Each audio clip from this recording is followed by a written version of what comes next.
गांव गाथा YouTube channel अपने दर्शकों के लिए ला रहा है इतिहास के पन्नों में छुपे ऐसी कहानियां जो आज तक आपको पता नहीं थी। ऐसी ही कहानी है गुलाम भारत में नीलाहा आंदोलन की। उस समय गुलाम भारत में नीलाहा आंदोलन एक महत्वपूर्ण पड़ाव था। नील की खेती उस समय अंग्रेजों द्वारा किए जा रहे शोषण का प्रतीक बन गई थी। बस्ती शहर में भी ऐसी तमाम नील की कोठियां विद्यमान हैं जिन्हें देखकर अंग्रेजों का शोषण, नीलाहा आंदोलन और पूर्वजों की व्यवस्था आंखों के सामने नाचने लगती है। इन नील कोठियों को संरक्षण की जरूरत है ताकि आने वाली पीढ़ियां भी इसे देखकर अतीत जानने को जिज्ञासु हो सके। भारतीय किसान नील की खेती करना नहीं चाहते थे क्योंकि इससे कृषि योग्य भूमि अपनी उर्वरा शक्ति लगातार खो रही थी।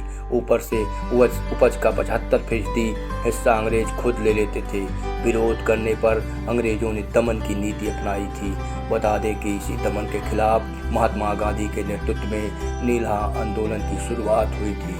अंग्रेजों ने अपना व्यापार और मुनाफा बढ़ाने के लिए खेती में 3 कठिया प्रथा लागू की थी। इसके लिए नियम बनाए गए थे।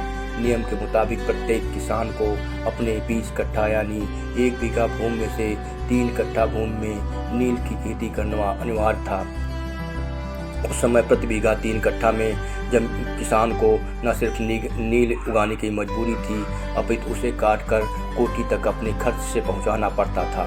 ऐसा न करने पर किसान को जुर्माना एवं सजा का सामना करना पड़ता था, जिसके लिए अंग्रेजों ने बाकायदा कचहरी की स्थापना कर उसमें ऑनरेरी मजिस्ट्रेट तैनात किया हुआ था। कटे हुए नील के हरे पौधों को बड़ी बड़ी नादों में दबा कर रखा जाता था और ऊपर से पानी भरा जाता था। नील के प्रोसेसिंग कार्य में भी भारतीयों को जबरदस्ती लगाया गया था। उस समय जब नील की फसल कट जाती थी तो कटे हुए हरे पौधों को गड़ी हुई नादों यानी मवेशियों के खाने की मिट्टी के बर्तन में दबा कर रख देते थे और ऊपर से पानी के बाद पानी को 12 से 14 घंटे पानी में पड़े रहने से कुछ देर में जरूरी नीचे बैठ जाता था और फिर बैठा हुआ नील साफ पानी में मिलाकर उबाला जाता था। पानी दूसरी जाने पर बांस की फट्टियों के साथ तान कर लकड़ी से मोटे कपड़े या कैनवास की चांदनी पर उसे ढाल दिया जाता था। पानी को यह चांदनी होने के लिए छोड़ काम करती थी।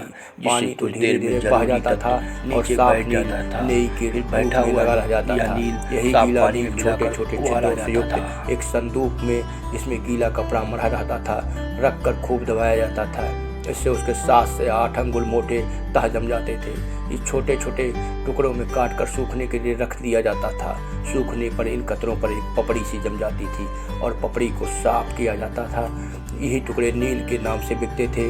उसी दौरान 1896 में अंग्रेजों ने कृत्रिम नील का आविष्कार कर लिया था तथा गांधी ने सत्याग्रह आंदोलन शुरू कर दिया था। प्रथम विश्व युद्ध के चलते भारतीय नील की मांग धीरे धीरे कम होती गई और आगे जाकर अंग्रेजों को मजबूरन अपनी नील की फैक्ट्रियां बंद करनी पड़ी। ऐसी नील की कोठियों के बारे में हम आपको अगली कड़ी में बताएंगे जो बस्ती के विभिन्न क्षेत्रों में अंग्रेजों ने नदियों के किनारे बना रखी है और उसके ध्वंसावशेष आज भी अंग्रेजों के कहर की कहानी बयां करते हैं।